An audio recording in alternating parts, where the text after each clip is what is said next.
Hey y'all, it's Dr. LaLa. Welcome back to the Revolve Podcast, where grief and loss are a journey and not a final destination. This is also the place where we discuss how faith and therapeutic tools work together through our journeys through grief and life transitions.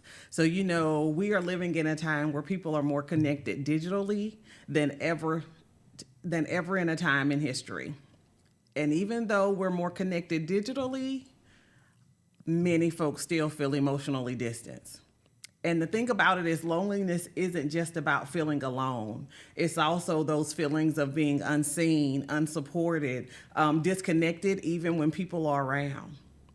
So today we're going to talk about why loneliness is rising. Why, even though we're more connected than we've ever been before, more people are having issues with loneliness. We're going to talk about how it affects our emotions and our spiritual health. And then we're also going to talk about what it looks like to rebuild reconnection in a world that's connected digitally, but often feels distant.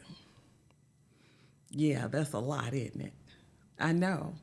Because we are connected digitally, right?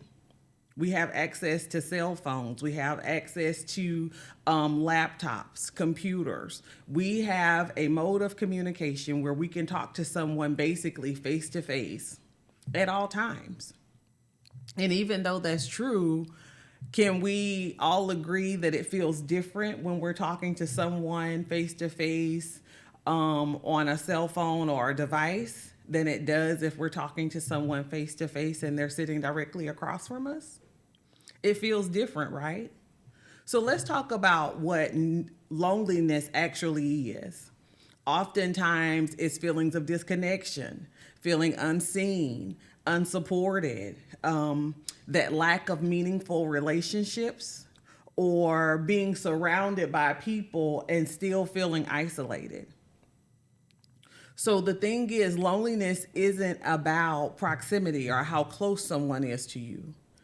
It's about that ability to be able to connect, right? Because even in a crowded room, you can still feel loneliness.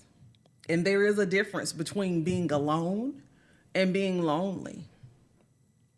You can have friends and still feel like no one sees you. Or when you are even within marriages sometimes, right? So this is true across all relationships. You can have a connection with someone and still feel alone. And usually that has to do with, again, being emotionally distant or not having a certain level of intimacy. And the reality is, the more we use devices, the wider that gap seems to be. And because of that, we often misunderstand what loneliness actually is. A lot of times people say things like, well, if you just go out more, you won't be so lonely. Or you need more friends, right? A lot of times those are the types of things we hear. But loneliness isn't solved just by being around more people, right? Because you can be in a room full of people and still feel alone. It's not a personality flaw or a sign of weakness. Having connection with people is a human need. And a lot of times, part of the confusion is because we mistake social activity with emotional intimacy. Those two things are not the same. So you can be socially active and still not have someone that you can share your thoughts with, that you can have real conversations with.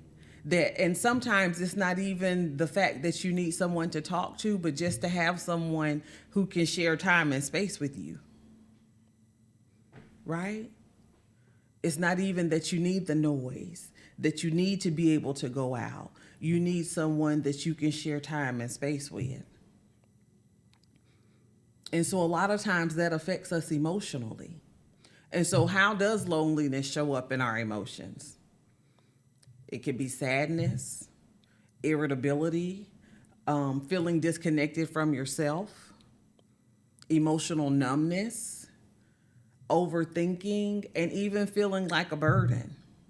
Because a lot of times loneliness affects how we see ourselves because we don't want to be a bother. It can make you feel unworthy, invisible. It can make you feel like you're not important to anyone. And again, the fact that you feel like a burden actually causes us to withdraw more, right? So now we have this instance where we want to be around people, but at the same time, we're pulling back because we don't want to get on folks' nerves. We don't want to be too much, right? And so those two things conflict because I'm lonely, but at the same time, I don't want to tell someone that I'm lonely and that I wish I had company, right? And so these are signs that we have unmet connection needs because we just want to connect with someone. And so these feelings of loneliness don't just affect our emotions, they also affect us physically, right? Our bodies are also impacted by the fact that we have these emotional needs, these needs for connection. Sometimes it can look like fatigue, sleep disruption, increased anxiety, difficulty concentrating, having a heightened stress response. So loneliness activates the same parts of the brain that's associated with physical pain, right? So when we're disconnected, our bodies see this as a sign of danger. I know, and that's interesting, right? And a lot of times that's why when we have feelings of loneliness, we can have issues with exhaustion, being overwhelmed, or even having like this sense of heaviness, right? And the truth is, it's not in your head. This is our nervous response. This is our nervous system doing what it's supposed to do. It's telling us, hey, there's something I need and I'm not getting it. And so then we have to actually listen to our bodies when it's telling us, hey, I need connection. Hey, I need time outside of just myself, right? Because we are built for connection. We are meant to live in community, right? And so loneliness always also has a spiritual impact, right? Loneliness affects everything. Sometimes we feel distant from God. We question our purpose, might have problems praying. It may be a challenge to pray, feeling spiritually numb, or that you don't have any hope. Because loneliness makes us feel like God is far away from us too. And it's not that God is far away from us. Sometimes it's that we're distant from Him. Your prayer life may feel empty or forced. You might not even know what to say. Feelings of loneliness may make you question your place in the world. Why am I even here? But Scripture reminds us that God is close to the brokenhearted, right? So He's close to those who feel alone. And so loneliness doesn't mean that God has left you, because He's there with us in all phases of life, even the ones that are a challenge. Those feelings of loneliness are just an indicator that you need more connection. And sometimes, even though it's not just about social activity, but sometimes it does look like we have to put ourselves out there more. I know for me, there was a season in my life where I spent a lot of time by myself. And there are times and spaces where we need to sit in silence and when we need to spend more time alone with the Father. So I'm not saying that those seasons don't come, because they do. But then there are also seasons where we have to put ourselves out there so that we can meet people. so that we can put ourselves in the position to make new friends. And I know there was a time just in recent years where I would hear people saying no new friends. I personally don't ascribe to that. I'm always open to meeting new people and making new friends because there's always opportunities to learn and grow. And how much more rich and full are our lives when we welcome new people in so that they can share their experiences with us. Because you never know what may develop from a new relationship, from an encounter with a stranger. You never know. Right? And the thing about scripture is it actually gives us framework for community and belonging. In Genesis 2:18, it says, it's not good for man to be alone. And then in Galatians 6:2, it encourages us to bear one another's burdens. So from the very beginning, God designed us for connection. Because again, it says in Genesis 2:18 that it wasn't good for man to be alone. So the Father never intended us to be on this journey by ourselves. And then again, Galatians 6:2 encourages us to bear one another's burdens. And so scripture consistently points us to community, to sharing each other's burdens, and offering each other mutual support. And so that's also important as well, right? When we are in community with folks, we want to be in community with folks who actually reciprocate the care that we give. So even though we have these challenges with loneliness, we don't ever want to be in a situation where we're giving, and never getting anything in return, right? Relationships should be reciprocal. So the early church lived in community. So should we. Because again, loneliness isn't a spiritual failure. It's a signal to us telling us that we were created for community, for connection. And so again, so you don't have to go on this journey alone. It's healthy for us to have relationships. Jesus built relationships everywhere he went. There was no place the Father went that he didn't make a connection with someone. So you don't have to be on this journey by yourself. So what are some practical ways that we can work on rebuilding connection in this digital age? Because it can be a challenge. There are people who are more comfortable being online than they are talking to people face to face. Right? So sometimes we have to practice what that looks like to actually communicate with people face to face. So one thing to do is to start with one safe person. Building reconnection doesn't have to have a huge circle in the beginning. Yeah, in the beginning, it just needs to be intentional. So one safe person. And you may find that by joining a safe space, right? A place there where you have something in common with folks. Your values are aligned.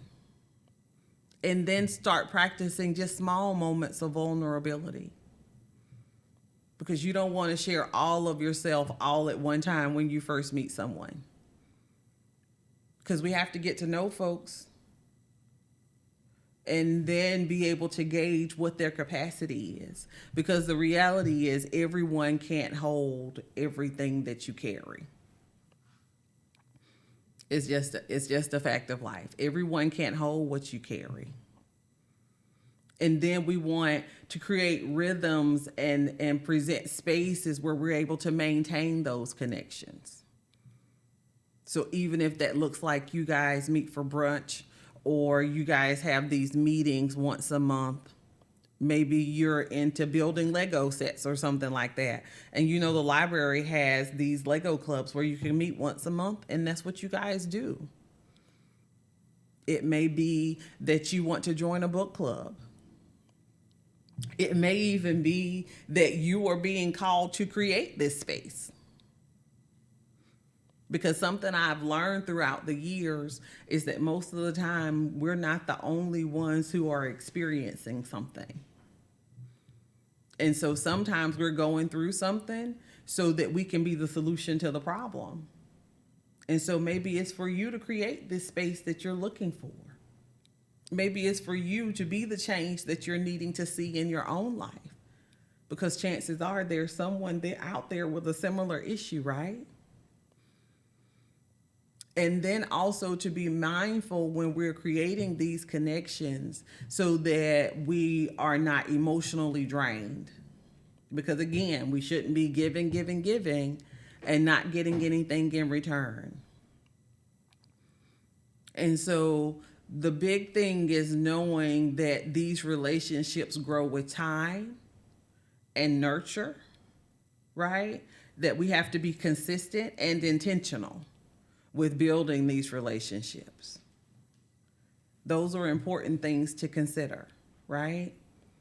And so therapy also plays a role in healing loneliness, because therapy helps us to understand why connection can feel so hard sometimes. It helps us to identify attachment wounds, relational trauma, and sometimes those beliefs that make us believe that some people are unworthy of closeness. Those beliefs that make us feel that we're unworthy of closeness. And then in therapy, we also learn what emotional safety is, how to be vulnerable in a healthy way, and then how to build relationships that are supportive and they feel mutual. Because again, we're going to go back to the fact that our relationships should be reciprocal. So even though you're battling with this feeling of loneliness, you don't want to put yourself in the position to be taken advantage of while you're seeking community, while you're seeking relationship with folks. Because trust, there's a whole segment of people out here who are looking for folks to take advantage of. And they recognize you quickly.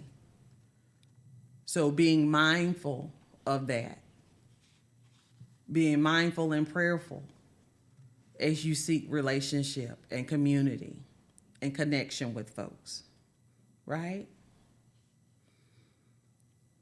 And so as we get ready to close, let's reflect on what this feeling of loneliness is, what it stems from. Where is this feeling of disconnect? Is it from yourself? Is it from the people that you love? Is it that you feel disconnected from God? Where is this disconnection coming from? And then remembering that you are worthy of connection. You're worthy of community. And that you are not alone on this journey. The Father is with you. So you're not out here by yourself.